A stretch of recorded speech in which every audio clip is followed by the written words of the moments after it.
Welcome back to another episode on the Don't Sugarcoat It podcast.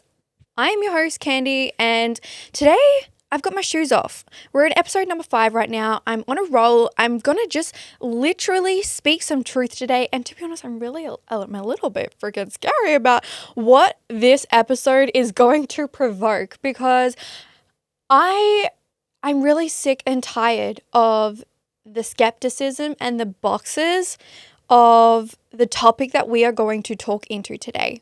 All right, I'm sitting down. I've got my legs crossed. The heels are off. Today, we're going to have a conversation. And during this episode, things that I'm going to talk about may trigger you, may activate you, for a lack of a better word. And I ask you to actually ask yourself these questions and to really look inwards and even just question the narrative or question the system, the society, whatever it is, whatever comes up to you, or even the emotions of what comes up in your body when I start to talk about this topic today.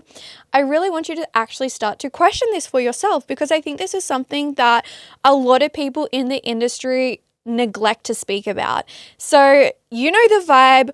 All spice, no sugar. Let's get fucking into it. Okay, so I named this podcast episode, I didn't name it I'm so fucking, but I'm really exaggerating right now, aren't I? I am sick and tired of spiritual people being broke. Let's talk about it. Did you escape the system to then put yourself in another system? Is spirituality a bypass of your true blueprint, of your true financial blueprint? And really, what the question that I want to ask is, who told you that money and spirituality weren't mutually exclusive? When did we separate the two? And why is it that one can't be without the other? This podcast, I really want to dive into this because, I mean, look at me. I've got fucking fake lashes, nails, Botox. I'm getting my boobs done in a few days. If you walked past me in the street, you probably wouldn't think that I'm spiritual. And I'm actually going to say that I'm probably more spiritual and galactic than 90% of the coaching fucking industry. Like, I'm going to be rogue and real and audacious in saying that. I, every day, light language, sit and talk to my fucking spirit guides and channel and activate other soul entrepreneurs. Like, this is my jam. I go on tours around the fucking world because my spirit guides told me, you've got to go to LA, you've got to go to Egypt, with no fucking reason other than this soul knowing that I've got to fucking go. I am a really spiritual human being, and whether you want to determine like galactic or spirituality or whatever it is, I mean, it's really just a faith at the end of the day. We can put that all under one umbrella. But what I want to speak into today is spirituality just a bypass to wealth? And why do we separate rich and wealth? Like, I want to fucking normalize, and I want to give permission to all of the girly pops out there who don't identify with being spiritual and growing hairs, like armpit hairs, and going vegan and wearing hippie clothes and not showering for 3 days. I want to normalize the fact that you can enjoy luxury, enjoy fucking wealth, love spending money on designer clothes and still be spiritual and fucking galactic as fuck. So, and if I'm triggering you right now, I actually want you to ask yourself, okay, when did I actually make it mean that one can't be without the other? And I want to ask my spiritual baddies on this podcast, are you building a life of true freedom, or are you just romanticizing struggle and calling it enlightenment? I want to know these things. And when did you decide that rich doesn't mean spiritual? When did you decide that, if you're like, honestly, let me ask you this question. If your higher self is abundant, why are you rejecting wealth in the name of humility? Why? Like, when did this become normalized in the spiritual community that we can't have both? And I really want to sit and actually speak about this topic of conversation. This morning, I was walking down the beach with my incredible partner, and we were having this conversation. I was just talking to her about, okay, this is what I'm going to talk about on my podcast today. I would love to know your thoughts, because she's extremely galactic, and between the two of us, we're very fucking weird and we're very woo-woo. Yet also, we are very fucking wealthy, and we live probably one of the most outrageous and luxurious lifestyles in the industry, or fucking in general. You know what? And we were speaking about this morning. We were just expressing our gratitudes. You know, every morning we really make a point of expressing our gratitudes, and something that we hadn't done in a while because the Gold Coast weather has been pretty fucking rogue and shit lately, has gone for a walk down on the beach. And we walked for around an hour and a half. And during this walk, I was talking to her about, okay, I really want to spark this conversation on my podcast today around normalizing and giving permission for spirituality and wealth to coexist, and that it's okay that I'm spiritual as fuck, but I don't conform to the bubble that I need to grow my armpit hairs and be vegan and, you know, sing kumbaya. Like, I love my fucking luxury multi-million-dollar apartment that I live in. I love traveling around the world. I love being a channel and wearing Chanel. I love buying designer clothes and fucking luxury. Like, I love that stuff. And I also love spirituality. So I'm here to really normalize it. And I want there to be more people with this as their reality. And I don't want it to be demonized from the spiritual community. I want it to be like, okay, cool. Like, you can have both. You can have fucking both. And I think that something that is a real fire in my belly, and when I talk about this, I think, okay, sure, you want to step into your divine sovereign identity and escape the matrix. I'm absolutely fucking for that. It's like, fuck the matrix. Let's get out of the fucking simulation. And also, how can we do that whilst impacting other people? And I think what is neglected in the spiritual community and in the conscious entrepreneurial space is the fact that more money equals more impact. Don't you think that the more money that you had and generated would lead to impacting more people, as opposed to the 5 souls that you meet on a weekend to do cacao ceremonies with? Like, that's great that you're really, you know, you're impacting and influencing your small community. But what about the thousands of people who have a dormant desire to be activated in their full soul's mission? They're waiting for other light leaders and conscious entrepreneurs like myself, like you, who is listening to this podcast, because I know if you're listening to this, you're thinking this too, babe. I fucking know it. And they are waiting for other people like you and me to be the leaders and to step outside of the box and say, hey, I'm here. Let's actually drive more money and more impact into this industry so we can create a better fucking world. Because don't you think if there was more people in the world who had more money, who were more conscious and of the light, the world would be less of a corrupt place? Okay, I know I'm speaking fucking big shit right now, but this is the reality of it. This is like when you think above what you're currently doing, right? This is the level of consciousness that I want you to start to expand your mind to. Yes, building a business online is about creating more cash flow. That more cash flow gives you freedom of choice. That freedom of choice allows you to implement the downloads that you get, like running the event, running a workshop, doing a masterclass, running a retreat. Those opportunities, those choices that you get to make because of those opportunities and because of that cash flow, then is like creates the domino effect. It creates the ripple effect for you to impact more people. And once you impact those people, you awaken their souls, and then they go and do. Like, this is the domino effect of creating a cohesiveness and a congruency with spirituality and wealth. And this is what I'm here to, like, this is what I really, really want to fucking just come home to. Like, come home to the fact that we can be conscious and be galactic and weird and woo-woo and still make bank. Because if there's more money, more people in the world who make more money, who are conscious, then the world will be a better place. Gosh, I get so activated by this conversation. And okay, coming back to my walk this morning. Okay, we digress. Okay, coming back to my walk this morning with my partner. And she made a fair point, because she said to me, well, the spiritual community and those who step outside and detach themselves from money could argue that they are more conscious because they actually have a less of an attachment to money compared to me, compared to you. And they could argue that actually the detachment of money means that they're more conscious. And I'm like, yes, I can see that and I agree with that. And also, I still believe that together with the like co-creation with money, we can all create a faster route to a better world.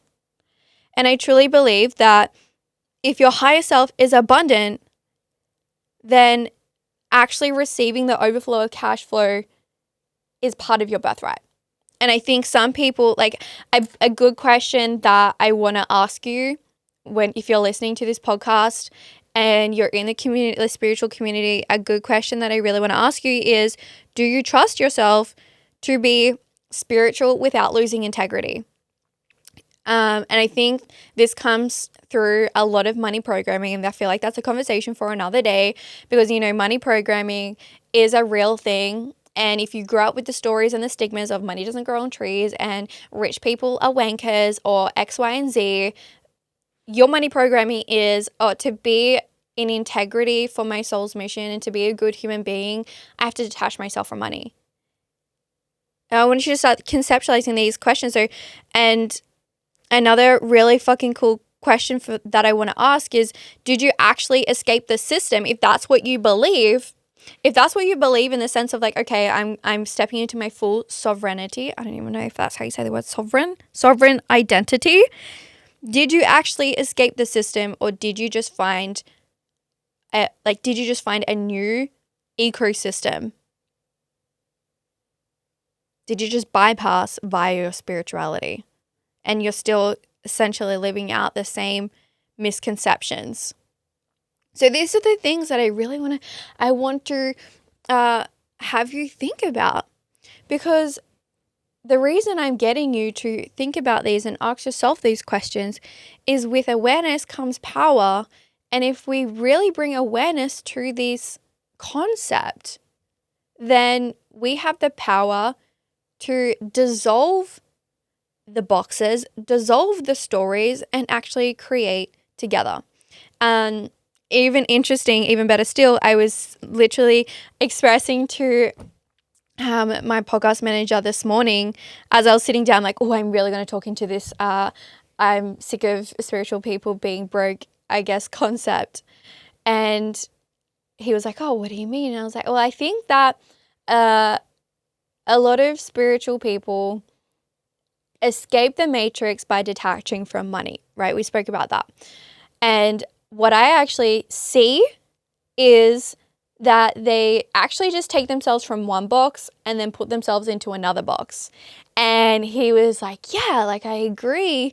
And also it's like when you go down to Byron Bay, if anyone is listening or if you're not from Australia, Byron Bay is like the spiritual fucking city town of Australia. Like you go to Byron Bay and it's just hippie central. Like everyone's vegan, everyone's got hair growing out of their armpits and probably other places as well. And no one walks around with shoes on. Like it's basically, I think they have a rule there, like no shoes, like probably, I wouldn't be surprised. And it's a beautiful place. Like I fucking love Byron Bay. It's so beautiful. It's also here's the very contrasting, polarizing thing is Byron Bay is so expensive. It's like this combination of real hippie spiritual people that are just like down, they're gone and spoken to the mother ayahuasca and they've done their ceremony and had their cacao in the morning. And then at the same time, Byron Bay is probably one of the most expensive places in Australia. Everything, I don't know, inflation really hit hard in Byron Bay. And it's just so interesting because then that is the coexistence of the two, right? But then at the same time, it's almost so over the top. So it's interesting how we can find this happy medium where we can be fully in our divine birthright, yet also enjoying the nicer things of life. And hey, if you fully disagree with me, like, fuck yeah. And also, I just want to bring light to this conversation. I want to find more humans in the world. Maybe this is another reason why I'm doing this, because I feel alone and I want to bring awareness and give permission for other like spiritual baddies who are spiritual but don't present as spiritual. Because like I said earlier, like I know that I don't look spiritual. If you walked past me down the street, you'd probably just think I'm, just another Gold Coast girl. Probably. I get that quite a lot, Yeah, when you have a conversation with me and I start talking about fucking spirit guides, people are like, damn, like conscious as fuck. Oh yeah, like I'm fully here for all the weird and the woo-woo. And I'm really excited to share some of my stories about my spiritual awakening journeys as well on this podcast, and that's going to be for another time. And I'm this is me putting out the search for other humans who don't necessarily identify in the hippie spiritual community yet are so conscious. Like, where are you humans? Like, I'm putting my hands out. Fucking let's connect, Anyway, coming back to what I was speaking with around Byron Bay, and it's almost like I said earlier with going from one box and then putting yourself in another box. And there's the judgment. There's so much judgment. Like, oh, I know that probably I'm going to get a lot of judgment from the spiritual community, being like, well, you're not truly conscious if you still eat meat, or you're not fully conscious if you still consume, milk, or I don't know, fucking oil. Right? When did this happen? When did the spiritual community also become so judgmental? And I feel this is another reason why I want to really communicate on this podcast of, okay, can we have both? Why can't we have both? You're allowed to be the healer and the high roller. You're allowed to wear Chanel and also be the channeler. You didn't come here to play small in the name of your spiritual ego. You came here to embody heaven on earth. And I want to normalize the both of them. Luxury doesn't have to be this dirty word that is being thrown around. It's actually a vibration. You think about the vibration of luxe. It's a higher frequency. And when you walk into a room that is dripping in fucking alignment and opulence and luxury and designer, okay? We love designer. You're showing people what's possible when you let your soul and your standards both lead. And this is a reason why I actually chose my mentor that I work with, because she is one of the most galactic human beings I've met. Yet she loves fucking luxury as well. And I was like, finally, someone who feels the same way that I feel or lives the same lifestyle that I desire to live. There was a past version of me about 12 months ago when I actually started working with her. I wasn't in the position that I am now. I wasn't living like the more financially secure and financially free lifestyle that I am now.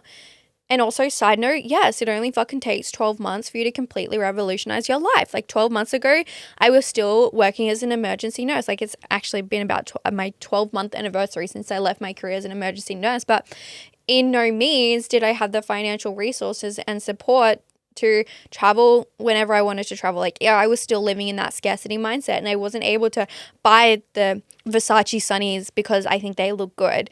And that it's actually that easy to be able to shift vibrational states. And this is what I want to really anchor into is true wealth. True wealth isn't about choosing money over spirit. It's about letting your soul lead. It's about letting your soul lead into overflow.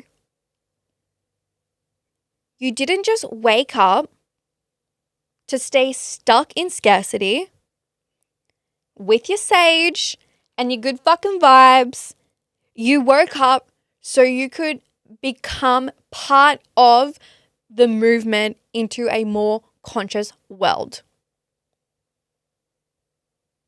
So my last question that I want to finish this podcast on is, are you really spiritual? Or are you just afraid to take up space in both the 3D and the 5D? I would love for you to ponder, share this episode on your socials, tag Don't Sugarcoat It Podcast, and give me your real, honest, fucking raw opinions of what this podcast episode brought up for you. I fucking love you. Sugar, let's go. I will see you on episode 6. Much love, Candy.